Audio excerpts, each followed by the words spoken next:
Santo elixir, sombras en el frío eterno. Seguían bajo el árbol de hojas rojizas al lado del camino, aguardando el retorno de Amnexia. La chamana, además de ser su amiga, era su chamana médica bruja. La mercenaria debía velar por el bienestar de Marcus y Amnexia. Por esa razón, siempre viajaba sola, para evitar situaciones como esta. Kiria extendió su brazo derecho y se lo mostró a Naenlus. El inmenso pelirrojo miró aquella herida que había dejado en ella aquel demonio en la ciudad de Fimia, la ciudad del cielo. Seguía muy enferma. Un poderoso veneno demoníaco recorría su cuerpo. Tras superar a los aterradores acontecimientos de Cruz Escarlata, por fin habían retomado su camino hacia la morada de la bruja que vive en las montañas del norte. Esa misteriosa mujer podría curarla, aunque la mercenaria a veces pensaba que estaría mejor pudriéndose en su hogar en Adagan. Nuevamente se hizo de noche. La mercenaria estaba destruida anímicamente. La culpa la iba a terminar matando. Se acurrucó a llorar en el pecho de Naenlus. Solo quería llorar y mirar hacia el otro lado de la fogata, donde se encontraba Marcus sentado junto a Toki y al cuerpo de Amnexia. Tristania jugaba con la nieve en medio de las sombras de aquella noche. La mercenaria cayó rendida al sueño. Kiria despertó y descubrió que estaba sola, pero la fogata de su campamento continuaba encendida. Todos se habían ido: Marcus, Naenlus, la enigmática Tristania. El cuerpo de Amnexia tampoco se encontraba donde lo habían dejado la noche anterior. Se levantó exaltada, buscando a todos. Les gritó, llamándolos por sus nombres, mientras caminaba por los matorrales llenos de hielo.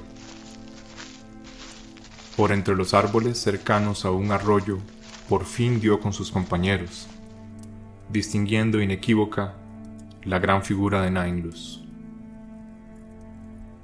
La mercenaria no comprendía qué hacían sus colegas a orillas de aquel arroyo a medio congelar. Marcus dijo que pensaron en cuánto había sufrido y cuánto había llorado y decidieron no despertarla.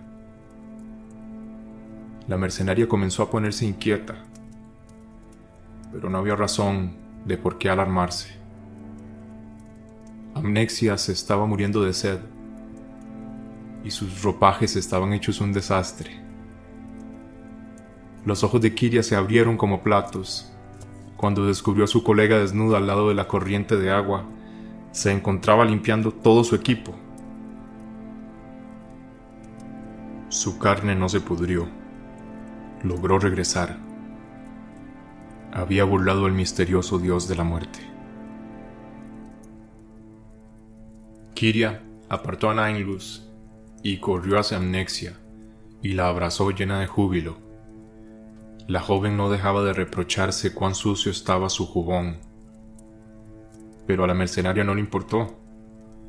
Le suplicó que no volviera a dejarla y no dejaba de pedirle perdón en medio de un inconsolable llanto. La chamana aseguró que regresar al reino de los vivos no fue algo sencillo.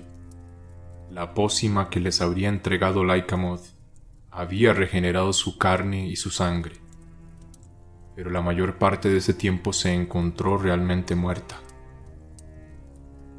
Amnexia se sonrió tenebrosa y palpó la cicatriz en su cuello, remembranza de su encuentro con los señores oscuros de Cruz Escarlata. La chamana se encontraba desnuda, así que pidió a sus compañeros que por favor regresaran al campamento. Se estaba muriendo de frío. Las vestimentas de Naenlus se conformaban de varias pieles sujetas con fajas de cuero. El gran hombre le entregó una a la chamana, en lo que secaba sus ropajes al calor de la hoguera. Una relativa y aparente calma se hacía con todos en el grupo. La mercenaria se sentó en la entrada de su tienda y bebió algo de vino caliente. Amnexia se dirigió a su tienda y también bebió algo, en un intento por menguar el frío. Al calor de la hoguera, Amnexia dijo que los escuchaba clamar su nombre. En la lejanía escuchaba el llanto de Kiria, que no se detenía. No perdía las esperanzas, o ya las había perdido todas. Aseguró que si hubiese regresado antes, habría regresado enferma, ya que su carne había empezado a pudrirse. En la nigromancia, debes dar muerte a cambio de vida. ¿Quién hizo el intercambio para devolverme la vida?, preguntó la hermosa rubia. Tristania tomó una varita de madera encendida y la arrojó a las llamas, para luego revelarle a Amnexia que ella había logrado regresar solo porque Lycamoth se había arrancado la vida en su lugar. La chamana era una mujer afortunada. La pequeña hechicera la consideraba una carga que habría dejado en la ciudad maldita. Era evidente que la presencia de Amnexia no le era grata a la niña. Amnexia reveló que cuando Lycamoth estuvo dentro de su cabeza, le dijo que su sangre guiaría el camino y que no tuviese miedo a la muerte. Aún así, la chamana estaba temerosa y preocupada por algo. Temía que su alma se hubiese fragmentado.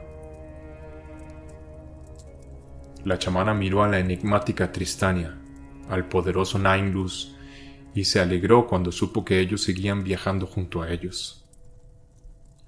La mercenaria se ofreció a pagarles con oro, pero tanto la pequeña como el mercenario se negaron rotundamente a recibir una sola moneda. Los acompañarían y cuando regresaran al sur decidirían hacia dónde debían seguir. Además, Cruz Escarlata era un caos tras la caída de sus señores. Regresar supondría un riesgo inmenso que ni la niña ni el pelirrojo pensaban tomar. Nainlus había robado algunas botellas de la ciudad de los Kedward. Pensó que era un buen momento para abrirlas. El vino caliente se había terminado y ni los jodidos demonios ni los muertos vivientes de la ciudad se habrían acabado esas botellas. Tristania era muy joven para probar el vino, así que bebió jugo de manzana que llevaba en su vejiga. Los demás bebieron, cantaron trovas, relataron leyendas. Amnexia desde su tienda los miraba y se sonreía, pero algo en el brillo de sus ojos se robaba la tranquilidad de Kiria.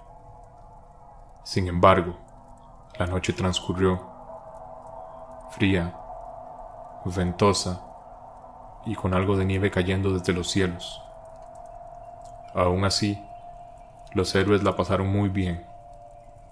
Comieron y bebieron hasta saciarse, siendo Nainlus y Marcus los primeros en caer víctimas del sueño y del vino. El gatillero compartió su tienda con Nainlus y Tristania. Sin embargo, la niña se negó a entrar y se largó junto a Toki a explorar los alrededores, perdiéndose por entre las tinieblas de la noche.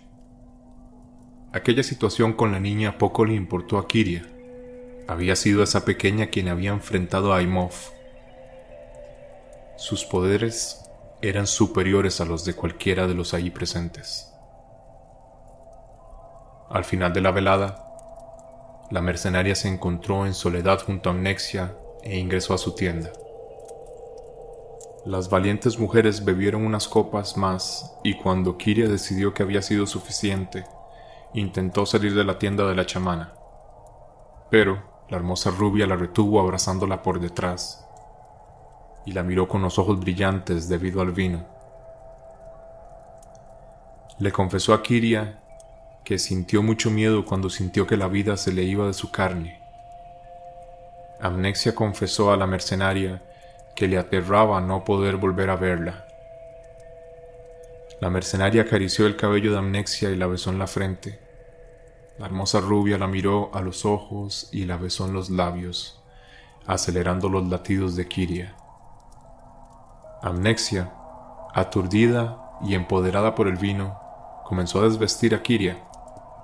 La mercenaria, al vaivén del vino y besos cada vez más acelerados, no detuvo a la hermosa rubia. Cuando la pelirroja se percató, no tenía prenda alguna encima, y todo su cuerpo sentía la suave piel de la chamana. Se acostaron y entrelazaron sus piernas, y se vieron a los ojos. Su corazón se aceleró cuando sintió la humedad de Amnexia, rozando su muslo.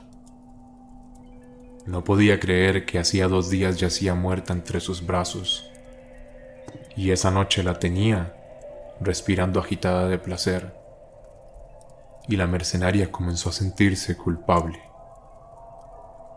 La chamana no dejaba pensar a la mercenaria con claridad. Era una mujer con una belleza que rozaba lo irreal, y se fundió a ella en un largo beso. Las manos callosas de Kiria palparon el cuerpo de Amnexia. La chamana le reveló que se sentía estúpida al estarse enamorando de ella. Kiria la silenció y volvió a besarla. Las caricias de la chamana se fueron desviando hacia el cuello de la mercenaria, donde luego de unos suaves mordiscos bajó a sus senos. Amnexia hundió sus finos dedos en el interior de la mercenaria, instante en el que Kiria comenzó a sentirse muy extraña y se detuvo. Acarició el cabello dorado de la joven chamana y le puso en claro que era muy imprudente eso que hacían. Amnexia aún se encontraba muy débil.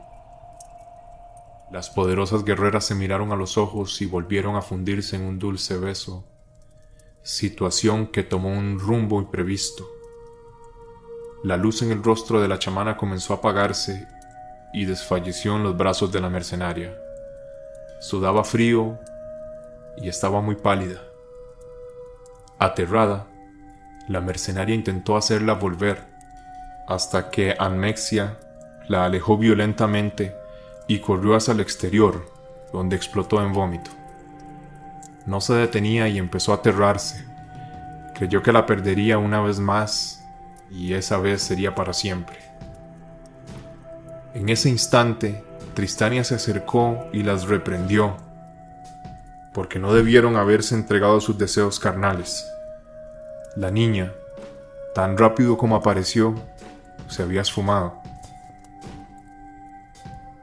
Amnexia logró dejar de vomitar y comenzó a llorar mirando a Kiria a los ojos. El punzante frío de la madrugada casi podían sentirlo cortar su piel. La joven se tambaleaba de debilidad, más que de ebriedad, y con los ojos vidriosos y llenos de melancolía, le reveló a Kiria que se sentía muy mal físicamente. Siniestra, lúgubre, dijo que tenía mucho miedo desde que regresó de la muerte. No se sentía igual. Aseguraba que una parte de ella se había quedado en Eteria. El reino espiritual se había dejado algo de ella. La hermosa chamana se silenció, abrazó a Kiria y se acurrucó en su pecho, quedándose dormida rápidamente y dejando a Kiria con un nudo en la garganta.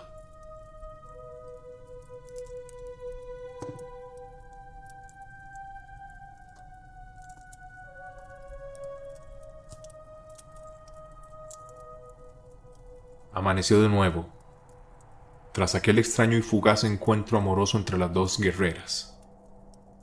Kiria abrió los ojos y los rayos del sol que entraban por algunas pequeñas fisuras de la tienda la enceguecieron por un instante. Amnexia ya no se encontraba a su lado. Kiria se vistió y salió al exterior. A pesar del frío, la mañana era espléndida. El sol calentaba suavemente y el cielo estaba despejado. Se reunió con sus amigos, Nainglus y Tristania, Conversaban mientras descamaban algunos pescados. Marcus terminaba de cocinar un guiso con el que calmarían el hambre y la resaca. El gatillero le entregó una taza y la llenó con el guiso. Almexia, recuperada e iluminando el lugar con su belleza, vino a Kiria. La tomó de las manos y la miró a los ojos, fascinada al solo hecho de verla en aquella hermosa mañana. Aseguró que se sentía mejor y que deseaba practicar sus habilidades en combate cuerpo a cuerpo con ella, con su báculo y sin usar su magia. Kiria, blandiendo una espada de madera que había tallado con la ayuda de Marcus. Comieron y se dirigieron a las afueras de donde habían levantado el campamento, bajo aquel árbol de hojas rojizas. Aquella decisión, tener una pequeña práctica de combate antes de continuar el ascenso por la montaña, no era algo muy sensato. La noche anterior, Almexia casi había muerto en brazos de Kiria. Sin embargo, la rubia insistió. La chamana era una mujer decidida y con voluntad de acero. Quería comprobar cómo se encontraba su estado físico y mental.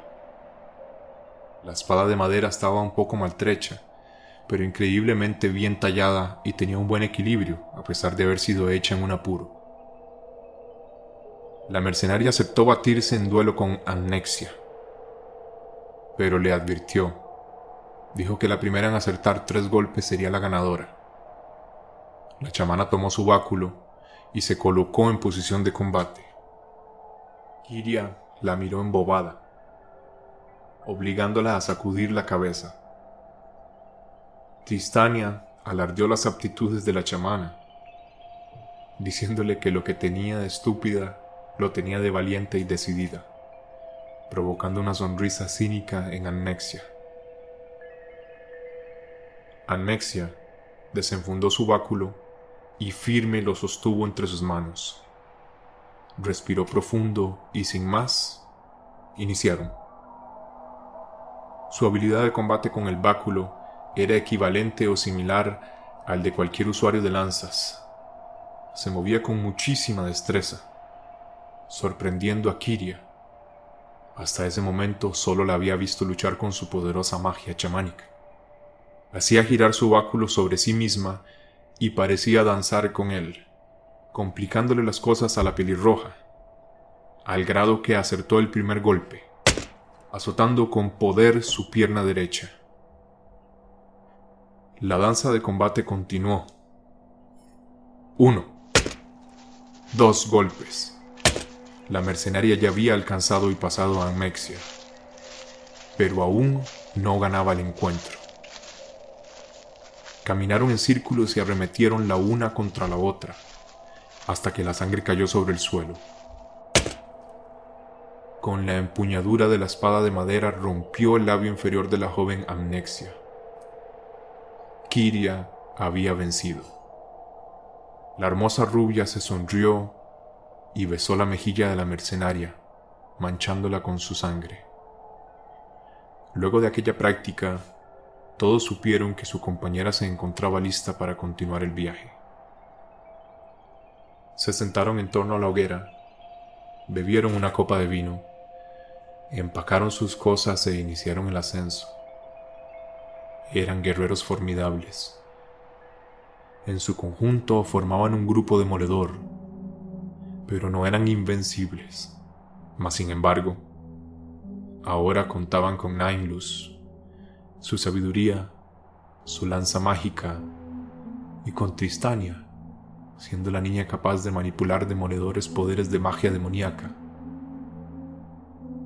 Sumado al guerrero nórdico y a la hechicera escarlatita, Shalam había enviado a Toki con los héroes. Su habilidad de percibir perturbaciones energéticas desde mucha distancia demostraría ser una gran ventaja por sobre sus enemigos. Penetrando en lo desconocido, Kiria y sus camaradas una vez más enfrentarían al destino, en aquella fría, solitaria y encantada montaña, hogar de la misteriosa bruja del norte.